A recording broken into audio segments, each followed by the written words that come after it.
twist of the knife, trans Americans respond to Trump's executive order. Trans communities expected Trump to deliver on his threat to roll back their rights. That didn't make it hurt any less. Right after Donald Trump won the election, Max Kuzma set to work. As a trans man living just outside of Cleveland, Ohio, he knew he needed to get his documentation in order. He considers himself lucky that he already legally changed his name, but rushed to make sure his passport and other documents reflected that. Like so many other trans Americans, Kuzma worried Trump would make good on his promise to roll back LGBTQ+ rights and threaten trans healthcare and the overall safety of the queer community. I was anticipating an attack, Kuzma said. Still, watching Trump sign an executive order that rolled back trans and non-binary people's rights felt like a twist of the knife. During his inaugural address, Trump said, "As of today, it will henceforth be the official policy of the United States government that there are only two genders, male and female." The administration's order instructs the federal government to ensure that passports and other documents reflect only two sexes. Under Joe Biden's presidency, the State Department released an X-gender marker option for people who identify as non-binary, intersex, or gender non-conforming. The executive order also prevents the use of taxpayer funds for gender-affirming healthcare and mandates that prisons are designated by sex assigned at birth, not gender identity, which means trans women could be housed in male prisons. For Kuzma, the order reads as a dark first step in what he sees as the administration's attempts to erase trans and non-binary identities from public life. As I kept reading each additional point in that executive order, I started feeling more and more sick to my stomach, he said. Kuzma began his transition in 2019. He feels lucky that he's had a few years to live openly in his identity, but he worries for trans and non-binary youth who are coming of age in a hostile era. "I've had the opportunity to live through many big milestones," he said.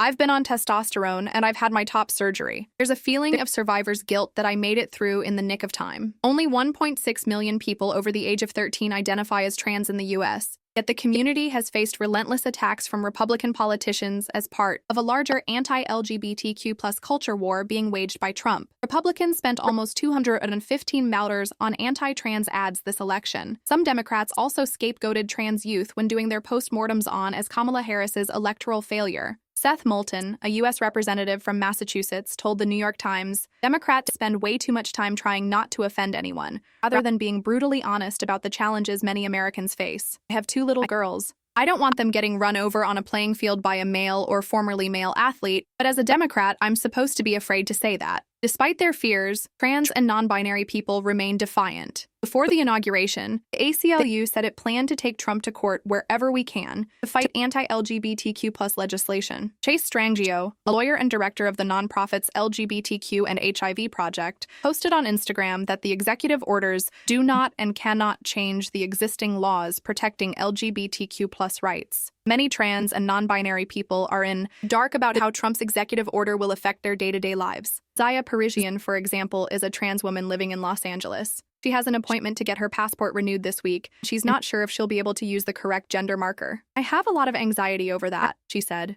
"Yesterday, I felt like the world was ending, but my mom reminded me that I'm still here. I still have a right to protest, and that's what I will be doing." Hunter Gramala, a non-binary 28-year-old who lives in Kansas, did not watch the inauguration or follow along too closely on social media. "Apparently, I don't deserve their time, energy, or empathy, so I wasn't going to give them any of mine," Gramala said. "But I know my community has been feeling heavy over this, so I tried to share information and remind people that just because this is happening doesn't mean queer people are going to disappear instantly." Trump's first term saw significant LGBTQ+ resistance, but much of the post-election news cycle this time around describes a general fatigue, with some people saying they're too tired or drained to protest again. Not to mention that Trump picked up more supporters in 2024, winning the popular vote for the first time. Trans and non-binary Americans report tuning out at times too, but many note that resistance movements are still kicking. "Silence right now is not an option," Gramala said. "I know it's really easy to get sad and isolate because it feels like everyone's against you, but this is the time to do the exact opposite. Trans people, queer people, and minorities have survived centuries, and the way we did that was with each other." As the executive director of Eastern PA Trans Equity Project, Corinne Goodwin spent most of Inauguration Day working the phone lines, speaking to concerned trans people and their family members about their rights. "I just got off the phone with a mom who was in tears because she's afraid for the mental health of her transgender child," Goodwin said. "We made a social